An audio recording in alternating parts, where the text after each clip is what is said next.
Le Niro est le deuxième SUV compact de la gamme Kia, aux côtés du Sportage. Ce Niro, il a une particularité, c'est qu'il n'existe qu'en hybride.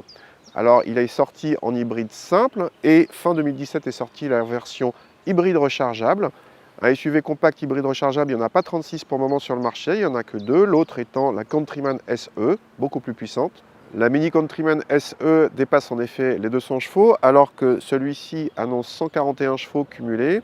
En fait, ce Niro hybride rechargeable utilise le même 1,6 litre essence d'une centaine de chevaux, associé à un moteur électrique un petit peu plus puissant, 60 chevaux au lieu de 43 chevaux sur la version hybride simple. Le Niro hybride rechargeable se reconnaît à plusieurs petits détails. D'abord, un petit badge plug-in, ensuite à la trappe de recharge d'électricité ici, et puis il a droit à une tour de calandre ici satinée et un petit liseré bleu, tout est dans le détail. Précisons qu'ultérieurement arrivera un Niro 100% électrique.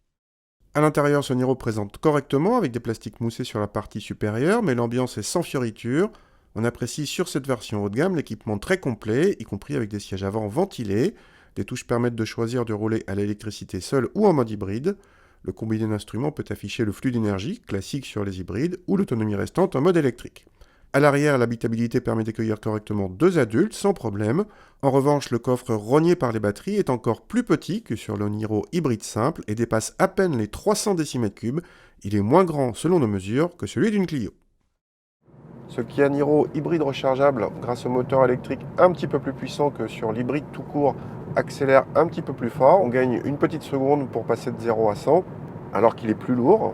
On apprécie au passage la transmission à boîte double embrayage, très douce. Et en tout cas, on est très loin du variateur d'une Prius. Il n'y a pas l'effet mobilette, ça c'est toujours bien agréable. Alors, pas question de sportivité ici, on a un engin qui fait 1,6 tonne, qui est réglé plutôt confort, qui prend du roulis, donc pas question d'attaquer sur les petites routes. Malgré tout, l'engin est très sain, pas de problème. Contrairement à d'autres voitures hybrides rechargeables, où la plupart du temps, il y a plusieurs modes de conduite, dont un mode qui maintient la charge de la batterie et un autre qui permet même de recharger la batterie, quitte à surconsommer en essence. Ici, il n'y a pas, il n'y a que deux modes de conduite, soit un mode 100% électrique, soit un mode hybride. Alors, l'autonomie en tout électrique est annoncée par Kia à 58 km en cycle NEDC. On sait que le cycle NEDC est toujours très optimiste. D'après nos mesures, c'est plutôt dans les 35 km et même 40 km en ville, ce qui est pas mal pour un hybride rechargeable. Les consommations ne seront jamais aussi basses que si vous roulez surtout sur des petits trajets et que vous rechargez souvent la batterie. Si ce n'est pas possible pour vous, prenez la version hybride simple, qui a l'avantage de coûter 7 000 € de moins que ce modèle hybride rechargeable. Notre modèle haut de gamme dépasse de peu les 40 000 € avec un équipement très complet, mais commence à 36 000 € en finition active. C'est beaucoup moins cher que la Countryman SE, qui est cependant plus puissante et dotée de 4 roues motrices contre 2 au Niro.